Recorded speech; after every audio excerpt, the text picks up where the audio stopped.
Hello everyone, welcome to my our channel experience with math. কেমন আছে সকলে? আশা করছি সকলে খুব ভালো আছে। তো চলো আজকে ক্লাস শুরু করে। তো ফ্রেন্ড, আজকে আমরা ক্লাস 7-এর কোর্সে দেখি 2.1 মানে অনুপাতের যে চ্যাপ্টারটা আছে, তো সেই চ্যাপ্টার সম্বন্ধে কিছু সাজেশন তোমাদেরকে দেওয়া হবে। আর আশা করছি তোমাদের পরীক্ষার প্রস্তুতি খুব ভালোভাবে চলছে। ঠিক আছে, প্র্যাকটিস করতে থাকো, বেশি করে প্র্যাকটিস করো। যেখানে যেখানে অসুবিধা হবে অবশ্যই সেই চ্যাপ্টারগুলো সম্বন্ধে আমাকে কমেন্ট সেকশনে জানাতে পারো। ঠিক আছে, তো চলো আজকের ক্লাস শুরু করা যাক। তো প্রথমে আসি যে অনুপাত বিষয়টা কি একটু জেনে নিই। দেখো, অনুপাত কি? অনুপাত মানে যার সাহায্যে বা যেটার মাধ্যমে আমরা হচ্ছে দুটি সমজাতীয় রাশিকে আমরা তুলনা করতে পারি। ঠিক আছে, তাকে আমরা অনুপাত বলবো। মানে ধরো এরকম বললাম, আমার কাছে একটি পেন আছে, আমার কাছে একটি পেন আছে। তো পেনটা হচ্ছে মেপে দেখলাম, বললাম যে 10 সেন্টিমিটার পেনটার সাইজ 10 সেন্টিমিটার। আরেকজন বললো, সে বললো আমার কাছে একটি পেন আছে, বললো তার হচ্ছে 15 সেন্টিমিটার পেনটার সাইজ। ঠিক আছে, তাহলে দেখো দুটোর ক্ষেত্রেই হচ্ছে পেনের সাইজকে নিচ্ছি। ঠিক আছে, মানে একই জাতীয় রাশি নিচ্ছি এবং তাদের সাইজের যে কী করছি আমরা অনুপাত আকারে যখন প্রকাশ করব, কীভাবে প্রকাশ করব? 10:15। ঠিক আছে, তখন কিন্তু আমরা অনুপাত ইউজ করতে পারবো। কিন্তু বলতে পারি না যে আমার পেনটার সাইজ 10 সেন্টিমিটার, আমার পেনটার কালার হচ্ছে লাল। ঠিক আছে, তাহলে হচ্ছে একটা কালার হয়ে যাচ্ছে, আবার একটা হচ্ছে সাইজ নিয়ে নিচ্ছি, এরকমভাবে হবে না। মানে সমজাতীয় রাশি হতে হবে, মানে যেটার সঙ্গে তুলনা করব দুটোরই সমজাতীয় রাশি। মানে একজনের উচ্চতার সঙ্গে আর একজনের উচ্চতাকেই আমি তুলনা করতে পারবো। ঠিক আছে, বা একজনের পরীক্ষায় প্রাপ্ত নম্বর কত পেয়েছে এবারে, সেই রকমভাবে আরেকজনেরও এবারে কত প্রাপ্ত নম্বর পেয়েছে, তার দুজনের মধ্যেই তুলনাটা করতে পারবো কিসের সাহায্যে? অনুপাতের সাহায্যে। ঠিক আছে, এই হচ্ছে ব্যাপার অনুপাতের ব্যাপার। ঠিক আছে, তো এইভাবে আমরা অনুপাতে প্রকাশ করতে পারি। এবার দেখো, তোমাদের যে অনুপাতের যে অঙ্কগুলো আছে তোমাদের কোষে দেখি কত, কোষে দেখি 2.2, কোষে দেখি 2.2-এর। দেখো এখান থেকে এই চ্যাপ্টারটা এতটাই সোজা, মানে খুব সোজা সোজা অঙ্ক আছে সেই ক্লাস 4-5-এর ছেলেদের মতন। ঠিক আছে, দেখো যেমন হচ্ছে বলছে একের দাগে কিছু অঙ্ক বলেছে যে নিচের অনুপাতগুলি লঘিষ্ঠ আকারে পরিণত করি এবং প্রত্যেকটির অনুপাতের ব্যস্ত অনুপাত লিখি। দেখো এখানে অনুপাতে প্রকাশ করতে বলেছে, লঘিষ্ঠ আকারে প্রকাশ করতে বলেছে। অনুপাত দেওয়া আছে 12:15। আমি প্রথমেরটাই দেখো করে দেখাচ্ছি আমাদেরকে। দেওয়া আছে কি 12:15, এটা একটা অনুপাত দেওয়া আছে। এটাকে লঘিষ্ঠ আকারে প্রকাশ করবে কিভাবে? কিছু নয়, পাশে তোমরা একটা ক্যালকুলেশন করে নিতে পারো। আমি দুটোভাবে দেখাচ্ছি। দেখো পাশে এইভাবে অনুপাতকে আমরা এই 12:15 লেখা আছে, আমরা এটাকে এইভাবে লিখতে পারি। 12 অনুপাত এই ইস্টুর জায়গায় বাই দিয়ে দিয়েছি, দিয়ে 15 লিখলাম। তাহলে আবার কাটাকুটি করছে, 3 দিয়ে যাবে, 3 4 12, 3 5 15। তাহলে কত হয়ে গেল? 4/15, এই 4/5। তাহলে এটাকে আবার লিখতে পারি কি 4:5। ঠিক আছে, তাহলে এইখানে তাহলে আমরা এখানে লিখে দেবো কি 4:5। ঠিক আছে, বা তোমরা এইভাবেও করতে পারো মুখে মুখে, যে এমন কি সংখ্যা আছে যেটাকে একে দিয়েও ভাগ করা যায়, একে দিয়েও ভাগ করা যায়, 3 দিয়ে ভাগ করা যায়, 3 4 12, 3 5 15। তাহলে এটাকে তো আর যাচ্ছে না 1 ছাড়া, তাহলে পাশে আমি লিখে দিতে পারি যে কি 3 দ্বারা ভাগ করিয়া পাই, 3 দ্বারা ভাগ করে। ঠিক আছে, এইভাবে লিখেও তোমরা করতে পারো কিন্তু। ঠিক আছে, ঠিক আছে, আরও আছে এখানে যদি ধরো XY, মানে যেখানে চল সংখ্যা আছে 9XY 12XY। যেমন একটা দেখো অঙ্ক দেখাচ্ছি তোমাকে, এটা হচ্ছে এর অঙ্কটা। এর অঙ্কটা কি বলছে? 9XY 12XY, এটা যেমন আছে। এই অঙ্কটার ক্ষেত্রে কি করে করবে? খুব সোজা, পাশে ক্যালকুলেশন করে নেবে সময়। 9XY বাই দিয়ে 12XY লিখে দিলাম। দেখো এই XY কেটে দাও, গেল XY ঝামেলা মিটে গেল। এবার দেখো 3 3 9, 3 4 12, তাহলে 3/4 শুধু দাঁড়িয়ে আছে। ঠিক আছে, তাহলে আমরা এটাকে কি লিখবো? 3:4। এইভাবে অ্যান্সারটা করে দিতে পারি।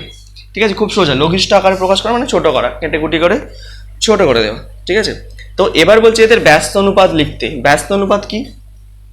এই যে অনুপাতটা বেরিয়েছে আমার, এই যে অনুপাতটা, এই অনুপাতটার ব্যস্ত অনুপাত কি করে বেরোবে? এর ব্যস্ত অনুপাত আমাকে লিখতে হবে। এর ব্যস্ত অনুপাত কি হবে? এর ব্যস্ত অনুপাত খুব সোজা। দেখো ব্যস্ত অনুপাত বার করা, যেটা থাকবে সেটাকে উল্টে দেবো। মানে 3:4 আছে, লিখবো 4:3। এটা কত লিখবো? 4:3। মানে প্রথমেরটা শেষে চলে যাবে। দেখো প্রথমেরটা শেষে চলে যাবে, আর এটা আবার এখানে চলে আসবে। তাহলে কিন্তু আমাদের ব্যস্ত অনুপাত লেখা হয়ে যাবে। ঠিক আছে, যেটা থাকবে সেটাকে উল্টে দেবো। তো এই যে প্রথমের একটা পদ, এটা দ্বিতীয় পদ, এইভাবে এরকম পদগুলোর নাম আছে। ধরো প্রথমে ধরো এরকম আছে x:y আছে। ঠিক আছে, এই যে প্রথমের পদটাকে, সেটাকে কি বলা হয়? পূর্বপদ বলা হয়। প্রথমে যে পদটা থাকে সেটাকে বলা হয় পূর্বপদ, আর পরে যেটা থাকে সেটাকে বলা হয় উত্তরপদ।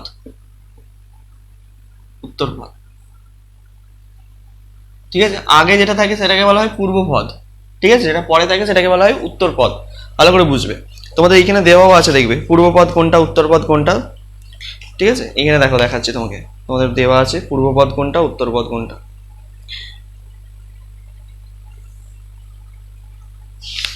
আচ্ছা, এই আগের পাতায় দেখো এখানে আছে, আগের পাতায় হ্যাঁ এইখানে দেখো তোমাদের পৃষ্ঠা নম্বর 27 পাতায় দেখো প্রথমে যে পদ দেওয়া, এখানে দেখো এখানে ছকে দেওয়া আছে পূর্বপদ গ্রেটার দেন উত্তরপদ, গুরু অনুপাত লঘু অনুপাত। ব্যাপারটা একটু বুঝিয়ে দিই, দেখো ক্লিয়ার হয়ে যাবে। ধরো প্রথমে যে পদটা থাকে সেটাকে আমরা কি বললাম পূর্বপদ, পরে যেটা থাকে সেটাকে বলি উত্তরপদ। যদি দেখবে যখন মানে ধরো এক্স গ্রেটার দেন ওয়াই যদি হয়, মানে পূর্বপদটা যদি উত্তরপদের থেকে বড় হয়, তখন সেটাকে কি বলা হয় গুরু অনুপাত বলা হয়। কি অনুপাত বলা হয়? গুরু অনুপাত। এটা শর্ট কোয়েশ্চেনে দেয় এরকম প্রশ্ন, মানে এরকম ধরো 5:3 আছে, তারপরে দেখো পূর্বপদটা বড় উত্তরপদের থেকে, ঠিক আছে, এটা বড় উত্তরপদের থেকে, তাহলে এটাকে আমরা কি অনুপাত বলতে পারবো? গুরু অনুপাত বলতে পারবো। ধরো এরকম হলো y লেস দেন এক্স, এই এক্স লেস দেন ওয়াই, ঠিক আছে, মানে এইটা বড় হয়, মানে উত্তরপদটা যদি বড় হয় পূর্বপদের থেকে, তখন সেটাকে বলা হয় লঘু অনুপাত। কি বলা হবে? লঘু অনুপাত। ঠিক আছে, সেটাকে বলা হয় লঘু অনুপাত। বোঝা গেল? লঘু অনুপাত বুঝতে পারলে এইভাবে আমরা লঘু অনুপাত গুরু অনুপাত ব্যাপারগুলোকে বলতে পারবো। আচ্ছা, ধরো এক্স আর ওয়াই দুটোই সমান হয়ে গেছে, ধরো এক্স সমান ওয়াই হয়েছে, এরকম পেয়েছো, তখন আমরা সেটাকে বলবো সমানুপাত। কি বলবো? সমানুপাত। ঠিক আছে, এইভাবে। আর ব্যস্তানুপাত তো বার করতেই পারবে, এই মাত্র দেখালাম। ধরো এরকম আছে 5:3 আছে, এর ব্যস্তানুপাত কত হবে? 3:5 হয়ে যাবে। বুঝতে পারলে? ব্যস্তানুপাত করলেই উল্টে দেবে। আর একটা যেটা তোমাদেরকে জানতে হবে সেটা হচ্ছে কি মিশ্র অনুপাত। মিশ্র অনুপাত কিন্তু খুব গুরুত্বপূর্ণ, মিশ্র অনুপাতটা জানা খুব গুরুত্বপূর্ণ দরকার। দেখো ভালো করে, মিশ্র অনুপাত জিনিসটা কি। ধরো তোমাকে এরকম দিয়ে দিয়েছে দুটো অনুপাত দেওয়া আছে, x:y আর একটা দেওয়া আছে a:b। ঠিক আছে, এখানে একটা অনুপাত এখানে একটা অনুপাত দেওয়া আছে। তো এদের মিশ্র অনুপাত বার করতে বলেছে। কি বার করবো আমরা এখন? এদের মিশ্র অনুপাত বার করবো, এদের মিশ্র অনুপাত। তো এদের মিশ্র অনুপাত বের করবো কিভাবে? খুব সোজা, দেখো কি করবে। এই যে অনুপাতটা দেওয়া আছে এর পূর্বপদ, এটা হচ্ছে উত্তরপদ, আর এর হচ্ছে এটা পূর্ব, এটা হচ্ছে উত্তরপদ, তাই তো? এ অনুপাতের পূর্বপদের সঙ্গে এই অনুপাতের পূর্বপদকে গুণ করব, মানে এর পূর্বপদ হচ্ছে এক্স আর এর পূর্বপদ হচ্ছে এ, একটা চিহ্ন দেবে অনুপাতে, এই অনুপাত বলছি, ইষ্টু দেবে একটা অনুপাত, হ্যাঁ, দেওয়ার পর এর উত্তরপদের সঙ্গে এর উত্তরপদ গুণ করে দেবে, মানে এর হচ্ছে উত্তরপদ ওয়াই, এর উত্তরপদ হচ্ছে বি, তাহলে হয়ে গেল আমার কাজ। তাহলে X A is to Y B. ঠিক আছে, এইভাবে তোমাদেরকে কিন্তু করতে হবে। মিশ্র অনুপাত বার করা খুব সোজা। যদি তিনটে থাকতো তাহলে তিনটেই, মানে প্রত্যেকের উত্তরপদের সঙ্গে উত্তরপদ, প্রত্যেকের পূর্বপদের সঙ্গে পূর্বপদকে আমাকে গুণ করে দিই, তাহলে আমরা মিশ্র অনুপাত পেয়ে যাই। আমি একটা সংখ্যা দিয়ে দেখাচ্ছি, ধরো 7:3 একটা অনুপাত দেওয়া আছে, আর একটা দেওয়া আছে 5:2। ঠিক আছে, এদের মিশ্র অনুপাত কিভাবে বার করবো? দেখো 7-এর সঙ্গে কাকে গুণ করবো? 5-কে গুণ করবো। ঠিক আছে, আর 3-এর সঙ্গে কাকে গুণ করবো? 2-কে। তাহলে 5-7 35:3 তাহলে 35:6 হয়ে গেল কি মিশ্র অনুপাত, এই দুটো অনুপাতের। বোঝা গেল? এইভাবে আমরা মিশ্র অনুপাতগুলোকে বার করতে পারবো। বোঝা যাচ্ছে নিশ্চয়ই? ঠিক আছে,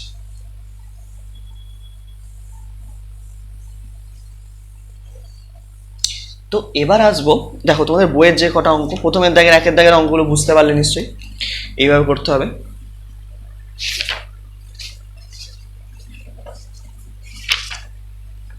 আচ্ছা, তোমাকে কোষে দেখি 2.2 দেখিয়ে দিয়েছি আমরা। কোষে দেখি 2.1-এর যে অঙ্ক আছে সেইগুলো নিয়ে আলোচনা করবো বললাম, তাই তো?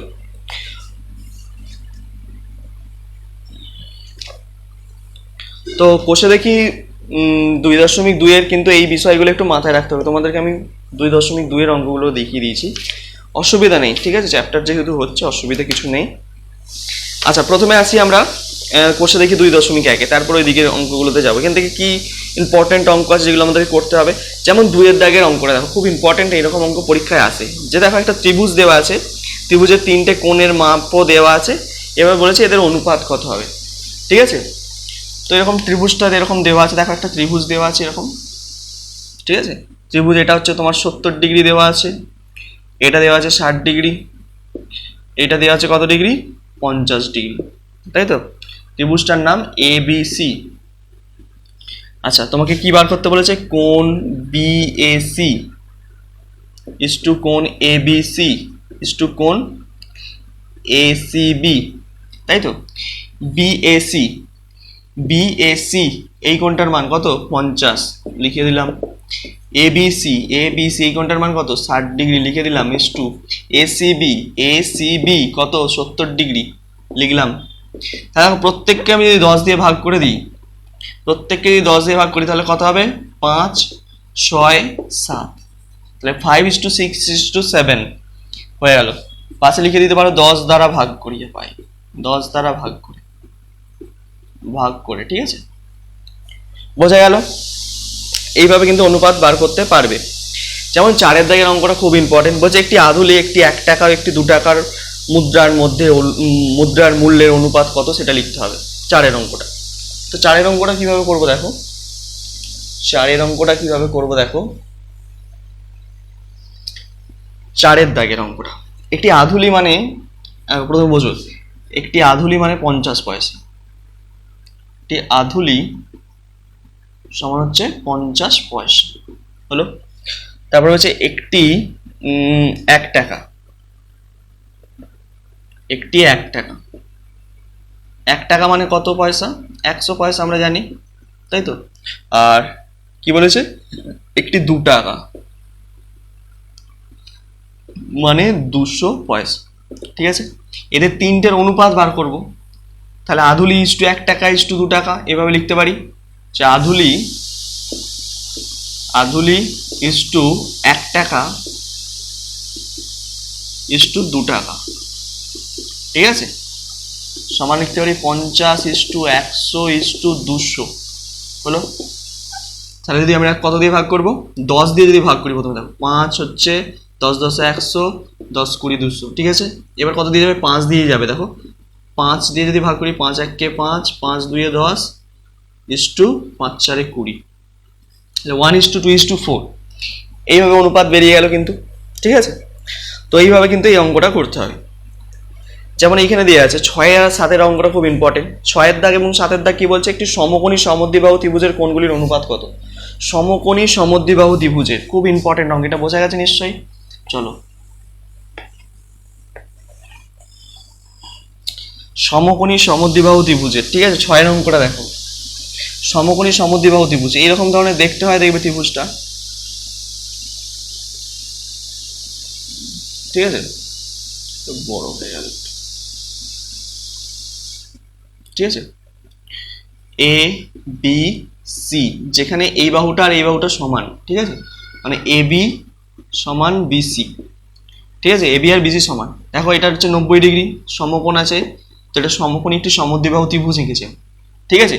তো এই সমকোণী সমদ্বিবাহু ত্রিভুজের তিনটি কোণের অনুপাত কত আমাকে বার করতে বলছে। দেখো এটা যদি 90 ডিগ্রি হয়, ভালো করে বুঝবে, এটা যদি 90 ডিগ্রি হয়, এই দুটো বাহু যেহেতু সমান, অর্থাৎ এই দুটো কোণও আমার সমান হবে, ঠিক আছে। তাহলে এটা 90 হলে আর বাকি দুটো কোণের সমষ্টি কত হলে তবে 180 ডিগ্রি হবে। আমরা জানি তো তিনটে কোণের সমষ্টি কত, ত্রিভুজের 180 ডিগ্রি, ত্রিভুজের তিনটে কোণের সমষ্টি আমার 180 ডিগ্রি, তার মধ্যে অলরেডি 90 ডিগ্রি হয়ে গেছে একটা কোণ, তাহলে বাকি কত পড়ে আছে, 90 ডিগ্রি।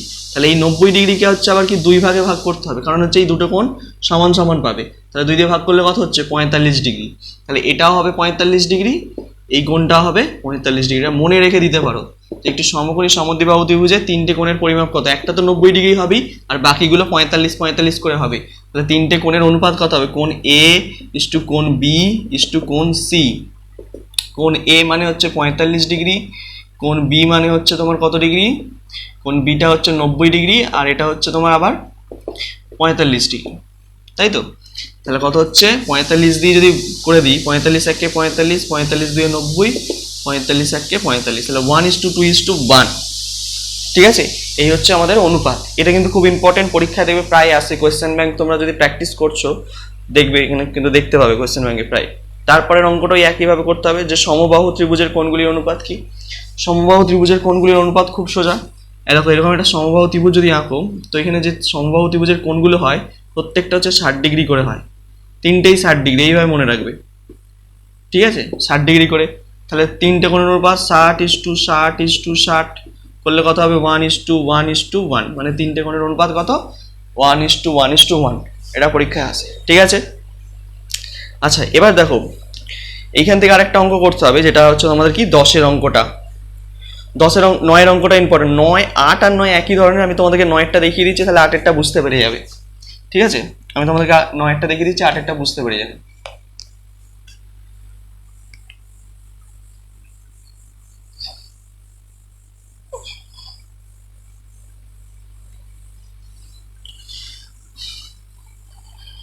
ঠিক আছে, দেখো তো কিভাবে করবে এটা। 9-এর অঙ্কটা বলছে দুটি বইয়ের অনুপাত দেওয়া আছে, বইয়ের দামের অনুপাত দেওয়া আছে 2:5। তা প্রথম বইটির দাম হচ্ছে 32.20 টাকা হলে দ্বিতীয় বইটির দাম কত? তো তাহলে দুটি বইয়ের দামের অনুপাত দেওয়া আছে, এইভাবে অঙ্কটা লিখবে যে প্রথম বই এর দাম ইস টু দ্বিতীয় বইয়ের দাম, দ্বিতীয় বই এর দাম, ঠিক আছে? অনুপাতটা কত দেওয়া আছে আমার? 2:5, 2:5 দেওয়া আছে, তাই তো? 2:5 দেওয়া আছে, তাহলে এটাকে আমরা অনুপাতটাকে আমরা বাই আকারে লিখতে পারি, মানে প্রথম বইয়ের দাম বাই দ্বিতীয় বইয়ের দাম, দ্বিতীয় বইয়ের দাম সমান কত? 2/5। আচ্ছা প্রথম বইয়ের দামটা কত দেওয়া আছে বলে নাকি? প্রথম বইটির দাম 32.20 টাকা, তৃতীয় বইয়ের দামটা জানি না, লিখছি না, এখানে 2, নিচে হচ্ছে 5। আচ্ছা এবার একটা জিনিস আমাকে ভেবে বলো, দেখো দ্বিতীয় বইয়ের দাম আমরা খুব সহজেই বার করে ফেলতে পারবো, খুব সহজেই বার করবো, ঠিক আছে? কোনো সমাধান করবো না, এখানে এক্স নিয়ে নিতে পারো, এক্স নিয়ে সমাধান করে উত্তরটা বার করতে পারো, কিন্তু আমরা সেটা করবো না। কিভাবে করি দেখো। আচ্ছা 2-এর সাথে কত গুণ করলে 32.20 হবে? স্যার বুঝবো কি করে? এর ভাঙা সংখ্যা। দেখো এটাকে কি করবে, 2-এর সাথে কত গুণ করলে 32.20 আসবে, সেটা যদি মুখে মুখে না হয়, এই 2 দিয়ে ফট করে এটাকে ভাগ করে দেবে। 32.20-কে কি করবে? 2 দিয়ে ভাগ করে দেবো, আর কিছু নয়। 2-16-32, দশমিক তুলে এখানে বসলো, 2 নামলো, 2-1-2, 0-0-0, তাহলে 16.10। তাহলে এই 2-এর সাথে 16.10 গুণ করলে তবে আসে 32.20। বোঝা গেল? 2-এর সঙ্গে 16.10 গুণ করলে আসে 32.20। যেহেতু উপরে এই সংখ্যাটা গুণ হচ্ছে, নিচেও এই সংখ্যাটা আমি গুণ করে দেবো 16.10। তাহলে 16.10-কে 5 দিয়ে গুণ করে দাও, 0-5-5-16-80, ঠিক আছে? দুটোর পর দশমিক আছে, তার মানে এইখানে দশমিক হবে, ঠিক আছে? তাহলে 80.50, তাহলে এখানে হচ্ছে 80.50, এইটা আনসার। দ্বিতীয় বইয়ের দাম কত? 80.50 টাকা। বোঝা গেল? তোমরা এটাকে এক্স ধরেও করতে পারো, অসুবিধা কিছু নেই, ঠিক আছে? যদি তাদের সমাধান তোমরা তো শিখে গেছো এখন, তাহলে দ্বিতীয় বইয়ের দাম ধরি এক্স, তাহলে এখানে এক্স বসাবে, কোনাকুনি গুণ করবে, উত্তর বেরিয়ে যাবে, ঠিক আছে? ওটা আর বললাম না, করলাম না, তোমরা নিজেরা করে নিতে পারো। আর আগের অঙ্কটা এই যে মানিকবাবুর যে বয়স, সে অঙ্কটা দেওয়া আছে, ওটাও কিন্তু সেম একইভাবেই হবে, ঠিক আছে? এটা বোঝা গেল নিশ্চয়ই? চলো আচ্ছা পরবর্তী অঙ্কে আসা যাক। দেখো পরের যে অঙ্কটা করবো, যেমন হচ্ছে তোমাদের এখানে একটা অঙ্ক দিয়েছে, দেখো 10-এর অঙ্কটা কিন্তু সেম, এটা করছি না, এটা একটু বলে দিচ্ছি। দেখো কি করবে অঙ্কটা, যে দুটি এই বলছে বৃত্তের পরিধি এবং ব্যাসের অনুপাত দেওয়া আছে 22:7। যে বৃত্তের ব্যাসের দৈর্ঘ্য 2 মিটার 1 ডেসিমিটার, সেই বৃত্তের পরিধি কত হবে হিসাব করে দেখি। তো একইভাবে পরিধি ইস টু ব্যাস, মানে যেইভাবে করলাম অঙ্কটা সেইভাবে, শুধু এখানে যে কাজটা করতে হবে, এখানে 2 মিটার 1 ডেসিমিটার একক দুটো আলাদা হয়ে গেছে, তাই তো? কি করতে হবে এখানে, ওই এককটাকে একই এককে নিয়ে আসতে, ওই মিটারটাকে ডেসিমিটারে নিয়ে আসবে, নিয়ে এলেই ব্যাস কাজ শেষ। 2 মিটার মানে কত ডেসিমিটার? 2 × 10 মানে 20 ডেসিমিটার হয়ে যাচ্ছে, 20 + 1 মানে 21 ডেসিমিটার হয়ে যাবে এটা, ঠিক আছে? খালি অঙ্কটা হয়ে যাবে, স্যার কিছু নেই, শুধুমাত্র এককটা ছোট এককে ট্রান্সফার করতে, ব্যাস, ঠিক আছে? বোঝা গেল নিশ্চয়ই? তো 12 অঙ্কটা ইম্পর্টেন্ট, 12 অঙ্কটা দেখাচ্ছি। দেখো দুটি সংখ্যার অনুপাত দেওয়া আছে, দুটি সংখ্যার অনুপাত, এটা খুব সোজা অঙ্ক, পরীক্ষায় আসে প্রায়, দেখবে অঙ্কটা, যে দুটি সংখ্যার অনুপাত, দুটি সংখ্যার অনুপাত দুটি সংখ্যার অনুপাত কত দেওয়া আছে? তোমাকে দেওয়া আছে 22.22:7 এই সরি 5:7 5:7 দেওয়া আছে, ঠিক আছে। আর গসাগু দেওয়া আছে সংখ্যা দুটির, গসাগু কত দেওয়া আছে? গসাগু তোমাকে দেওয়া আছে কত? 13। তাহলে প্রথম সংখ্যাটা হবে এইভাবে বার করবে, দেখো প্রথম সংখ্যাটি হবে এই যে অনুপাতের প্রথম সংখ্যার সঙ্গে 13কে গুণ করে দেবে, 5 13 65। আর দ্বিতীয় সংখ্যাটি হবে এই দ্বিতীয় অনুপাত যেটা দেওয়া আছে তার সঙ্গে 13কে গুণ করে দেবে, 7 13 91। দেখো এই দুটো আনসার, ঠিক আছে। এইভাবে তোমাদেরকে কিন্তু করতে হবে অঙ্ক। তাহলে কোষে দেখি 2.1টা গেল। তো আমি 2.2 এর অঙ্কটা মানে কি কি অঙ্ক হবে বা কি কি আছে সেগুলো কিন্তু আমরা প্রথমেই যেগুলো আলোচনা করছিলাম ওইগুলো আমরা একটু ভুল করে ফেলেছি, প্রথমে ওইগুলো আলোচনা করে ফেলেছি, ঠিক আছে। অসুবিধা নেই, তোমরা প্র্যাকটিস করে নেবে, ঠিক আছে। আর যদি অসুবিধা হয় অবশ্যই কমেন্ট সেকশনে জানাবে। ততদিন মন দিয়ে পড়তে থাকো। All the very best.